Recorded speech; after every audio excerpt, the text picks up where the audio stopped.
Anibi gauzali wara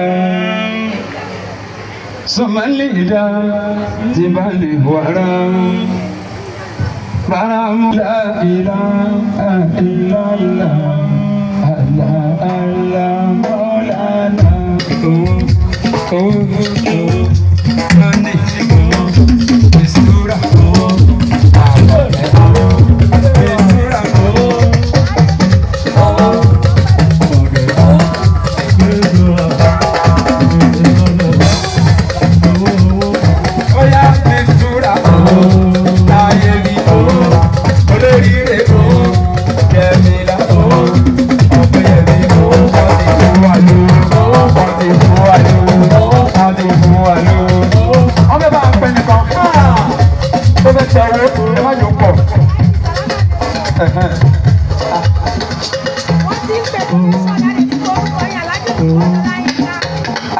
Lukman Ọláyínká bàbá ẹgbẹ́ RDFC ní Port Harcourt èló ní donation fún launching.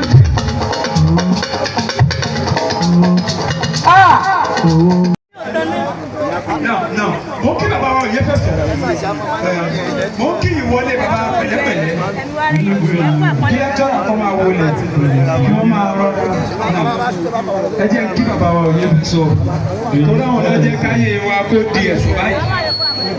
Bàbá lẹ́kítọ́rà pẹ̀lẹ́pẹ̀lẹ́ alájà pẹ̀lẹ́ ọmọ ojú bá pẹ̀lẹ́pẹ̀lẹ́ alájà pẹ̀lẹ́ ọmọ ojú bá lóbólú bólúbólú bàbá lúbúlì bólúbólú bólúbólú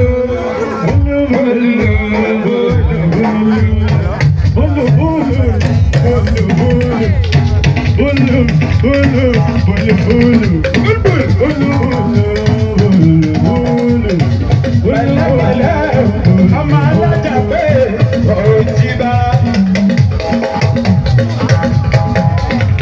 Imam Abubakar olè pẹ̀lẹ́pẹ̀lẹ́ alájà pẹ́. bá fààyè rẹ̀ lẹ̀ fọ́lọ́ ẹni tí ń bẹ láyé gan pèrò kò rí èèyàn dáa lóhùn ká tó aṣọ pẹ́ni tí ò sí ń bẹ̀ mọ́. Allahu Akbar.